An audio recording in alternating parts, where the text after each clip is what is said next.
I grew up in a small Himalayan town at an altitude of something like 2,400 meters. The locality where I grew up was largely covered by a coniferous forest.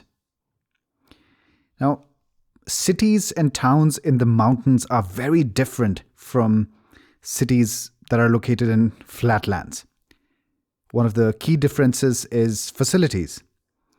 Waste collection, for instance, is a pretty big difference because I remember growing up, there would be these waste collection depots. So like a giant metal dustbin that would be strategically placed in many different neighborhoods, and you just have to go there and deposit your household waste.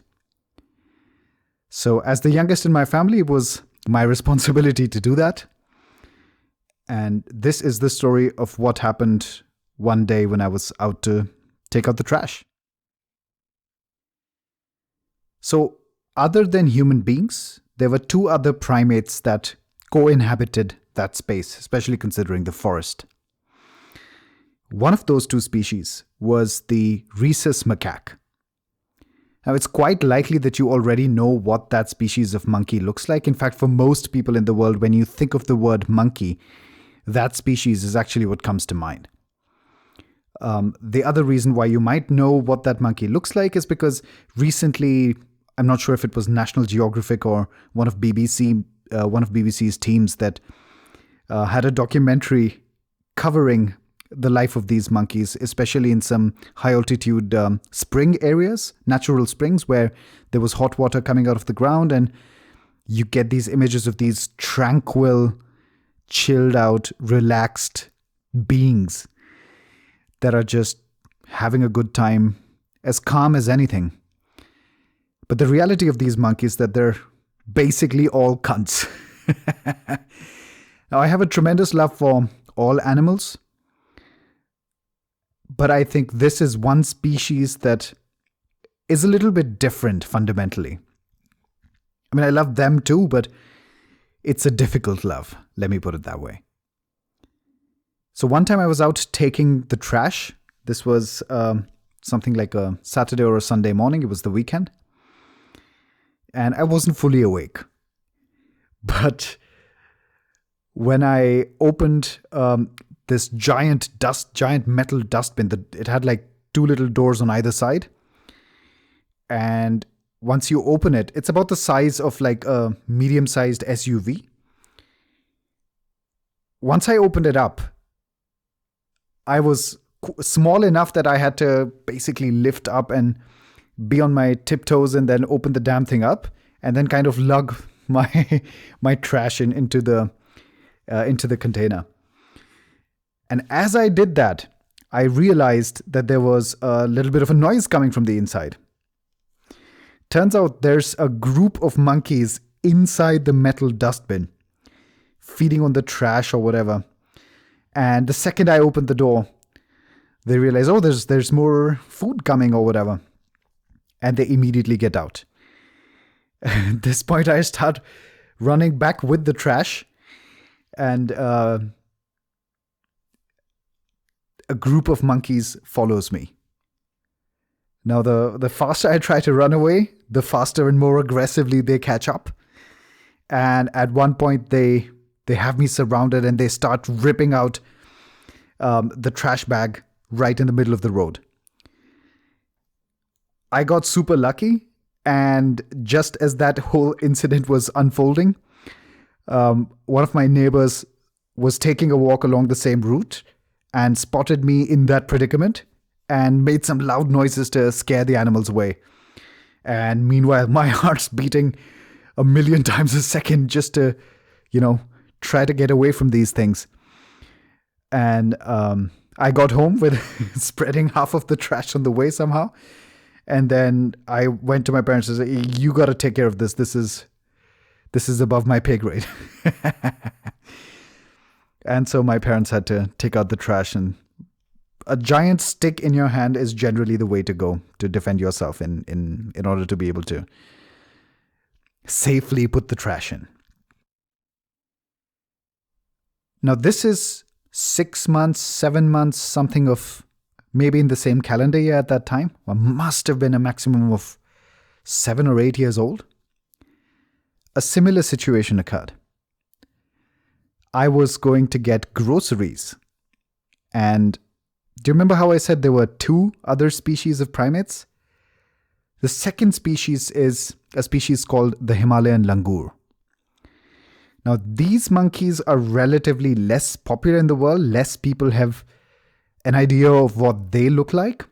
But they're essentially like quite a bit similar to the rhesus macaque, but they look totally different. They have gray silver hair, a beautiful shiny coat, and their entire faces are sharp black.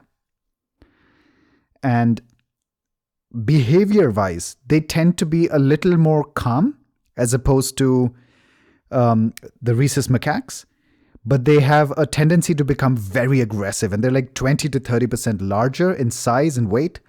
So they definitely have an advantage. Their tails are so fucking long that basically helps them navigate their way through forests and jungles, and they're able to balance quite a bit in difficult positions, and they use their tails sometimes as counterbalance. They're also herd animals. They also have a very aggressive pact, that the relationship between the pact is pretty strong there as well. And you can spot both of these species of monkeys most of the times just grooming each other. But in a place like where I grew up, you can hear their screams and their calls and the noises they tend to make more or less constantly. That's the background sound of that entire city. The langurs are not that aggressive, generally speaking, but when they are, they have a tendency to get pretty amped up. If they want something, they're going to have it. If you're a more vulnerable person, like if you're a younger child or something, the rhesus macaques are more of a threat to you. But if you have like a stick or something, they know to not attack you, and they're generally scared enough that they won't bother you or something. With the langurs, it could still be a problem. And both these species enjoy fucking with people quite a bit. They are known to shit on people. I mean, if you're just walking here, you have to imagine this is in the mountains. A lot of these walking paths that most of the times don't even allow enough space for cars to pass through. It's just walking paths, and there are trees on either side. So if you're walking on that path, you basically have tree branches that are above your head. You can't see the sky most of the time. So it's generally A, pretty dark, and B, there are lots of animals in the jungle that you always are aware of in general. And that time when I was going to get groceries, I grabbed a couple of bags of milk. That's how they're sold, in bags, not in Tetra Paks. And some bread or something. And I'm not too far from my home, maybe 200, 300 meters, just walking back. I'm about halfway there, maybe 100 meters away from my parents' home. And I hear the sound of these langurs. It appears that they're coming towards me. You can hear their gallop sounds. Their barefoot gallops on tarmac. And it appears to be 3 or 4 of them. And suddenly they come into view. And they're all running towards me. I have food in my hands. I don't know what got these langurs in that state of mind where they're so aggressive. Maybe they're extremely hungry. Maybe they're being chased. It's not clear. They spot tiny little me with food in my hands. And at first, one of the monkeys tries to come up and tries to take it away from me. Then the entire pack. I don't remember exactly how many there were, but there were definitely like 5.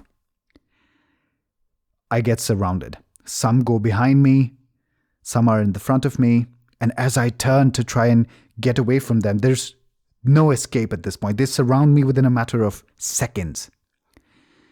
Meanwhile, I'm frozen in fear. I'm not as lucky as I was last time I got attacked by a monkey or a set of monkeys, up until this point at least. And now I start losing my shit, right? One of them rips open the polythene bag that is containing all the food and just about grabs a packet of milk. It rips open the bread packet as well. And at this point, all of them accumulate on that one place, and they start aggressively trying to rip the food packet apart and stuff. One of them is trying to pull down my pants. It's an aggressive situation. I can hear that they're very angry. They're making these wild, scary noises. And I am frozen with fear, with no idea which way to go. Attacking them back is an option that I considered. I tried to throw the packet into the face of the monkey and try to maybe throw the food, and then hoping that their attention is more concentrated on the food and that they leave me alone. But at this point, I don't realize that the packet is tied to my hands. I've just been playing with the packet as I've been walking home. It's like all 7-year-olds do, I guess. 7, 8-year-olds do, I guess. And so throwing the packet was great, but then it recoils back into my hand. And now the monkey is furious, right? I'm laughing now, but at that time, it was quite stressful, quite tense.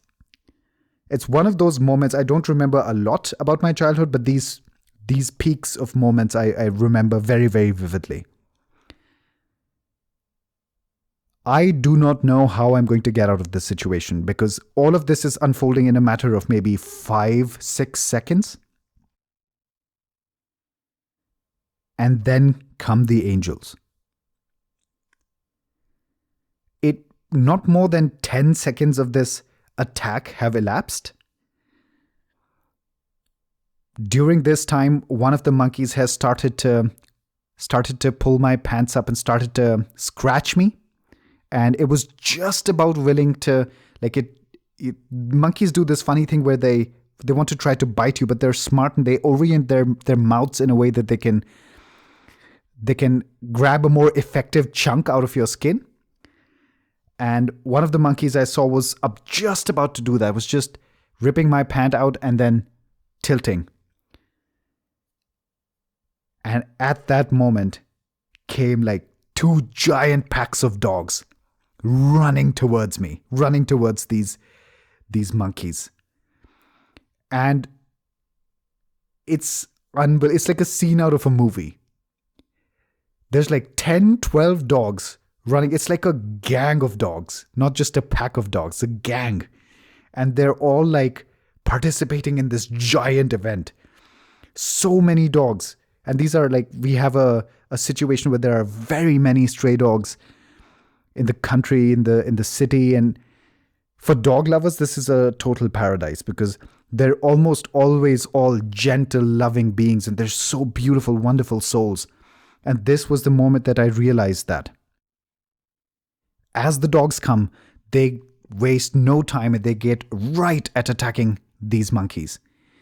Obviously, these monkeys they're ripped, they're fucking jacked, all right?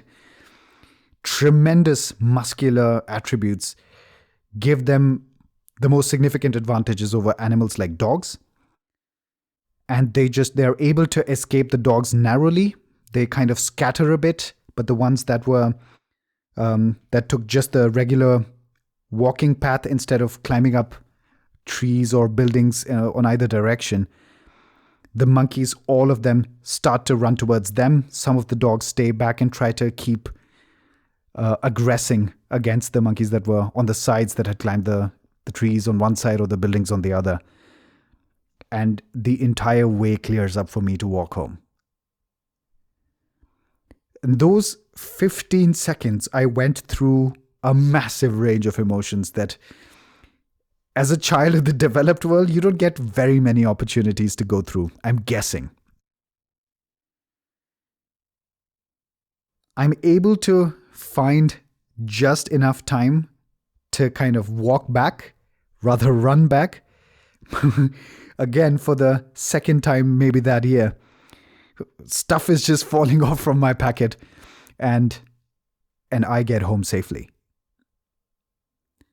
Now, I think I was too young to understand what had just happened, and that to consciously place the fact that these dogs had saved my life and therefore dogs are kind, loving beings. I think I already had that because we've had dogs always growing up. So I always thought of dogs as being these kind, gentle, loving souls that were taking care of me. So it wasn't a surprise. I expected this. And that probably just solidified that belief that I had always with all kinds of dogs.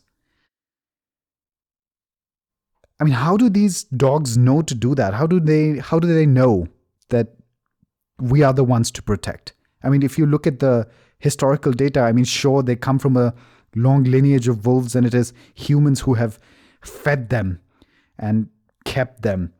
But the populations of stray dogs and the number of people who hate stray dogs, the number of people who actively beat stray dogs, unfortunately, I've seen a lot of that as well.